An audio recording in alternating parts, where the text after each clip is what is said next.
Halo teman-teman semua. Perkenalkan saya Anjas Bagaskara.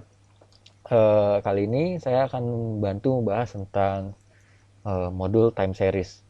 Nah, di tutorial Minitab kali ini, time series ini digunakan untuk melakukan sebuah prediksi atau bahasa lainnya itu disebut dengan peramalan atau bahasa lainnya lagi disebut dengan forecast. Nah, untuk teman-teman sekalian, time series ini kita akan menggunakan Minitab 19. Oke. Nah, ini hasilnya sudah ada. Nah, ini coba saya hapus. Cara hapusnya juga bisa di delete dulu. Oke. Oke, kita balik lagi ke modulnya, teman-teman. Nah, di modul time series ini, yang pertama kita akan pelajari tentang moving average. Nah, moving average ini merupakan salah satu metode dari beberapa metode yang ada dari time series atau forecasting ini. Nah, moving average ini secara garis besar adalah untuk melakukan peramalan jangka pendek atau juga peramalan yang tidak membutuhkan sebuah tren dalam pola datanya seperti yang disebut ini ya, dia do not have a trend. Oke. Nah, contoh untuk moving average ini ada misalkan kalau kalian main eh, saham itu kan eh, trennya itu nggak ada, lalu juga pola grafiknya juga cukup rapid, cukup cepat perubahannya, jadi cocok menggunakan moving average harusnya. Nah, lalu kita akan masuk ke contohnya langsung. Di sini ada example-nya. Oke. Di sini bilang ada penjual toothpaste. Dia itu punya data sales yang dimana dia itu punya data salesnya itu adalah sebanyak 60 minggu. Data historis ya. Jadi kalau kita sebut data historis 60 minggu. Oke. Nah, dia ini mau memprediksi si retailer ini memprediksi menggunakan time series moving average untuk memprediksi si salesnya. Oke. Nah, untuk salesnya ini kita dapat mencari atau mengakses datanya itu dari Minitab langsung. Jadi toothpastesales.mtw ini ada linknya di sini. Itu adalah akses untuk mendapatkan datanya ini langsung dari Minitab-nya itu sendiri. Oke. Nah, ini langkahnya ada 6 yang bisa kita coba. Lalu kita bisa masuk ke Minitab-nya. Oke ya. Ini Minitab yang kita pakai adalah Minitab versi 2019. Ya, teman-teman. Oke, kita lihat lagi ke modulnya. Dia bilang open sampel data toothpaste. Nah, ini sudah sudah saya copy ke sini. Lalu berikutnya pilih start time series moving average. Oke. Ya, kita balik ke start. Ingat berarti time series ya. Nah, di sini time series ini isinya tuh untuk melakukan forecasting semua. Jadi yang pertama ada moving average, ada nanti berikutnya single eksponensial, berikutnya double eksponensial, lalu berikutnya ada winter juga. Nah, untuk yang pertama kita pilih moving average sesuai dengan instruksi di modulnya. Oke. Nah, ini saya hapus dulu deh biar sama. Oke. Nah, variabel ini adalah variabel apa yang mau kita forecast, teman-teman. Ya. Nah, kalau kita lihat di modulnya dia itu invariable enter sales, berarti kita bisa diketik sales atau diklik aja. Kayak gini 2 kali. Lalu MA length-nya seberapa banyak data historis yang akan kita menjadikan acuan sebagai data untuk mencari rata-rata moving average-nya itu sendiri. Nah, itu kita menggunakan MA length karena di sini dia minta adalah 2, berarti kita enter 2. Yaitu maksudnya 2 periode sebelumnya. Oke. Center moving average kita tidak pakai karena di sini kita fokusnya untuk mencari moving average saja, tidak mencari center moving average ya. Jadi kita bisa langsung ke generate forecast ya sesuai dengan yang ini. Lalu nanti di number of forecast kita enter 6. Oke, ini kita enter 6. Maksudnya 6 ini apa? Kita akan melakukan forecasting atau peramalan untuk 6 periode berikutnya. Karena kan tadi data historisnya 1 sampai 60. Nah, berarti kita akan mencari untuk 61 sampai 66-nya. Periode ke 61 sampai ke 66 itu berapa. Nah, starting from originnya kita jamin aja. Karena biasanya di sini akan langsung default, dia akan mencari untuk periode yang selanjutnya. Oke, kita lihat lalu dia tidak ada berinstruksi apa lagi, tidak ada, langsung kita bisa klik OK. Nah, langsung keluar. Nah, ini datanya ada MAP, MAD, MSD. Nah, ini merupakan parameter untuk mencari akurasinya. Jelaskan akurasinya. Jadi seberapa besar sih akurasi yang kita bisa pakai untuk metode moving average ini. Nah, yang pertama ada MAP, ada MAD, ada MSD. Nah, ini biasanya sudah urutan sih, karena MAP ini biasanya yang paling dilihat pertama kali. Jadi MAP ini satuannya persen. Jadi 8,87%, MAD-nya standar, tidak ada satuannya, jadi hanya 2,92,42, MSD-nya 13,8308. Nah, ini sudah langsung dihitungkan oleh Minitab-nya. Nah, ini forecast-nya juga udah ada. Nah, berarti untuk period, berarti untuk period 102, 103, 100 watt, 567, itu dia punya forecast-nya sebesar 60 nilainya. Jadi dia kalau dijelaskan berarti sebuah perusahaan akan memproduksi untuk periode 102 sampai 107 itu sebanyak 60 unit. Oke, dengan nilai batas bawahnya sebesar 52,71, lalu batas atasnya adalah 67,289 sekian ini. Oke, kita lihat di grafiknya. Di grafiknya itu ada yang grafik aktual, grafik fits, forecast, dan juga ini hanya tambahan untuk derajat kepercayaannya.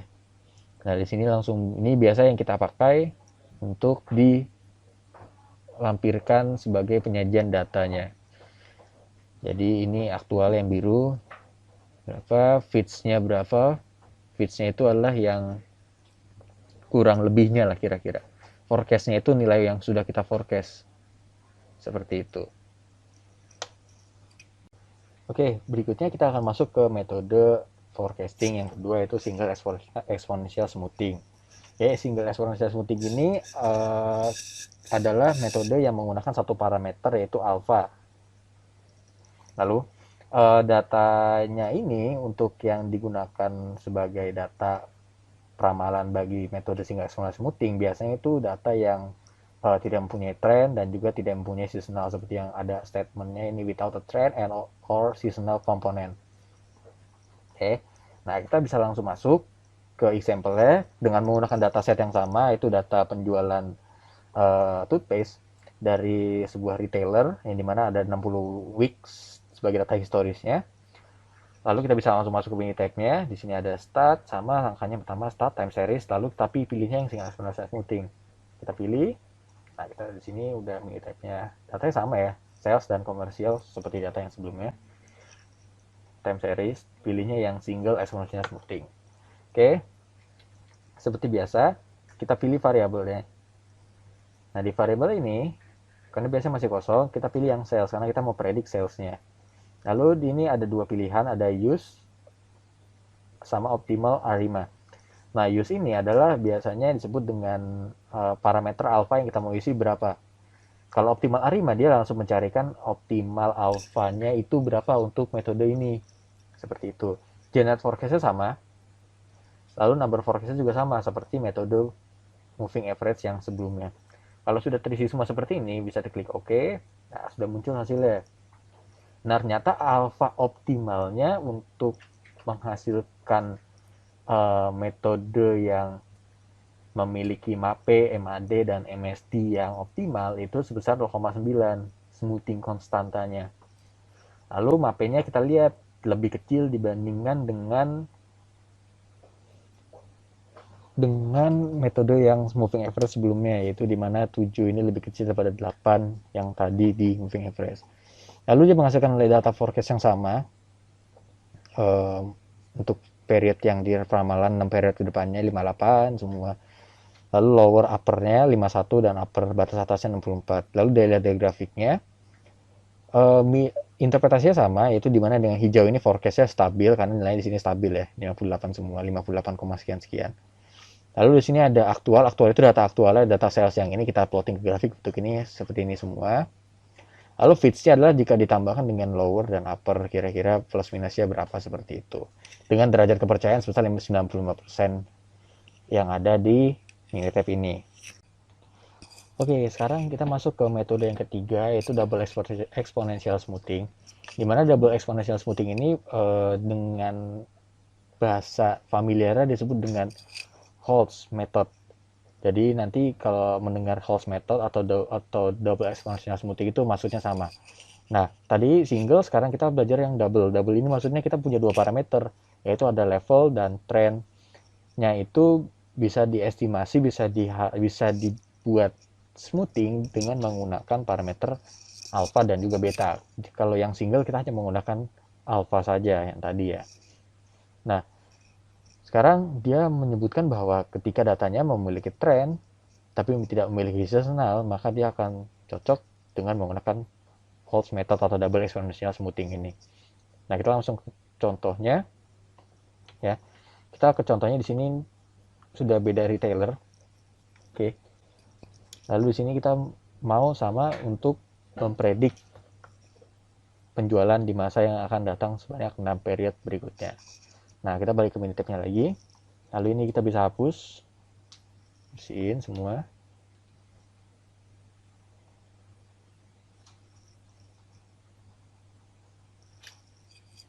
Nah, kita bisa diimport itu dengan cara di open. Nah, kita lihat dia itu minta data yang computer sales. Oke. Computer sales berarti yang ini. Oke. Nah, sudah muncul datanya, lalu kita lakukan hal yang sama. Seperti biasa ke start, lalu ke time series, sekarang yang double ya. Oke.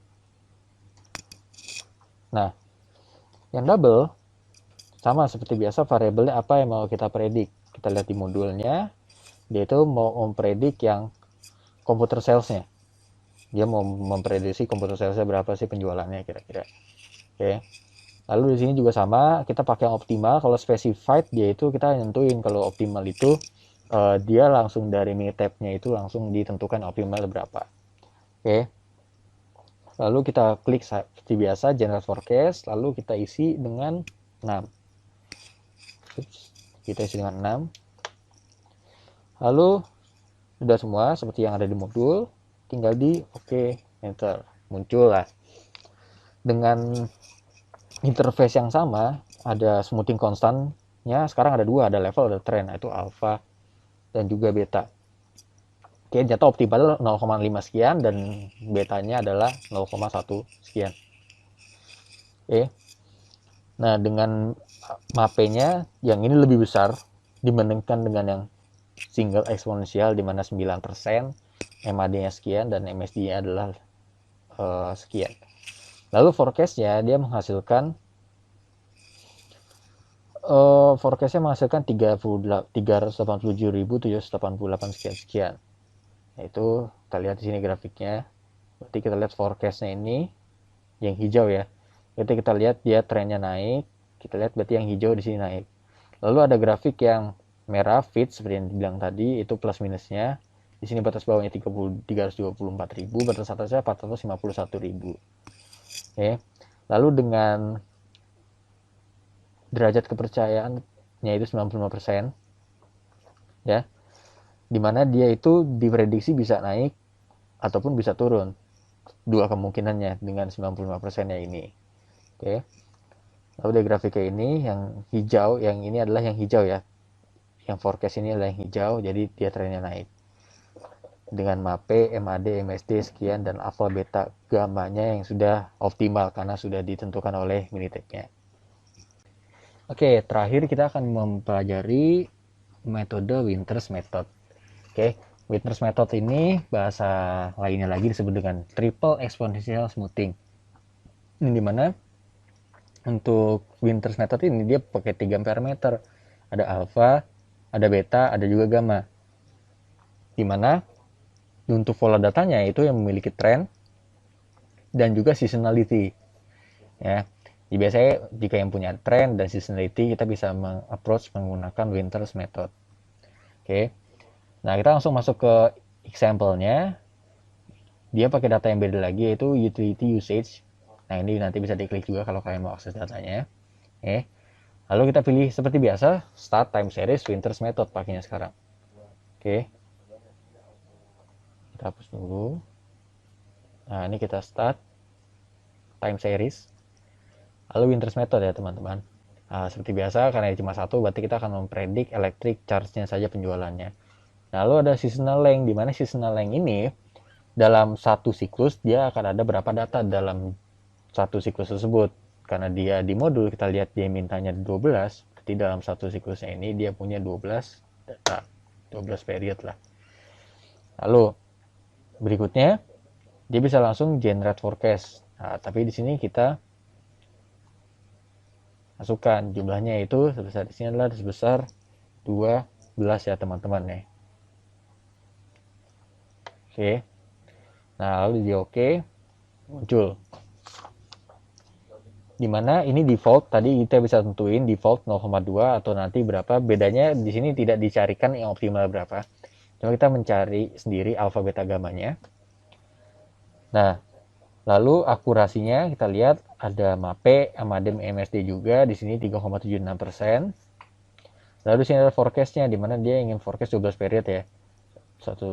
Dari 85 sampai 96, 12 period. Dimana di plotting di grafiknya kita lihat, nah ini lebih kompleks lagi bentuk grafiknya, dimana tetap sama prinsipnya, dimana yang biru ini adalah aktual, berarti data aktual lah yang ada di tabel bawah ini aktual, di plottingnya seperti ini. Oke, lalu fitsnya sama, itu dimana ada lower ada uppernya berapa jika dipengaruhi plus minus faktornya ini, lowernya berapa, uppernya berapa. Lalu ada juga yang forecast yang hijau ini, data yang di plotting data yang ini tadi 1607, 1568, itu di plottingnya di yang warna hijau, terlihat ya, dimana yang 95% derajat kepercayaannya ini itu menunjukkan bahwa forecastnya bisa ada di puncak di sini paling tingginya, dan juga titik terendahnya ada di level yang ini. Seperti itu teman-teman. Sekian video dari saya, terima kasih.